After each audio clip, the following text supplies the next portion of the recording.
Day 697 of going live, and I figured this is something that we just haven't talked much about, and I just want to figure out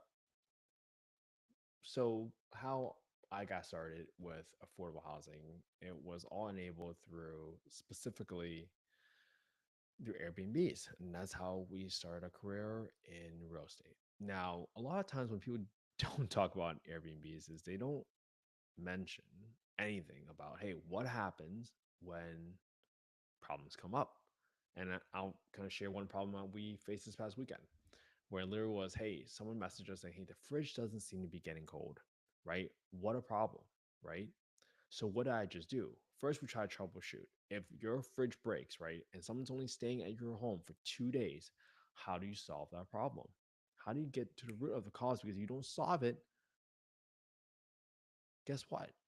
They're going to have a really bad experience. And a fridge is pretty much very much required for a trip to go well. So here's what we did. We asked them to check the lights, check their fridge, restart, check the breaker.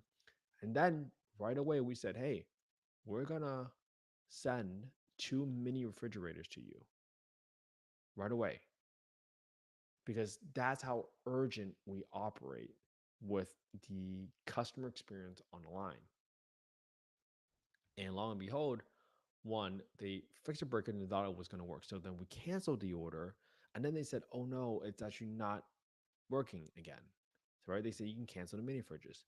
But boom, then they said, oh no, it's not working again. And then they said, can we get a fridge? Boom. So then we reordered the fridge for delivery the first thing the next morning so that they can be out. And boom, and that's how we solved the problem.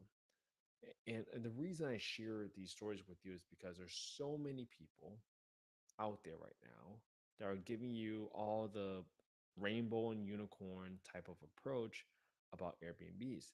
And they don't tell you what really happens when problems come up. Because when problems come up, it's about how do you help that person at that point in time to say, am I helping this person?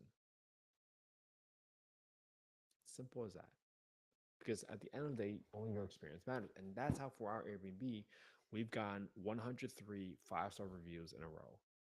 Perfect five-star rating. Kind of crazy, right? But that's how it works. So I hope this helpful. It's helpful everybody. And whew, I will see you all tomorrow for day 698. And I just thought this was really interesting and important for you guys to see. And if you guys are always wondering about how to analyze an Airbnb, I have a YouTube video on my YouTube channel, youtube.com/@ Kent Fai He. And there's a video that talks about how to analyze a short-term rental in 1 hour and determine what the niche is. So check that out on YouTube, and that will be the best way for you to learn how to evaluate a deal. Again, this is not investment advice. I'm not supposed to say any investments on this call. Just simply sharing with you things I wish more people would be more transparent, because so many people are so bad at analyzing deals that they run into deals blind and now they're losing their shirts. Please don't be that person. All right. Hope you all have an amazing Tuesday. I'll see you tomorrow. Stay 698. Have a good one.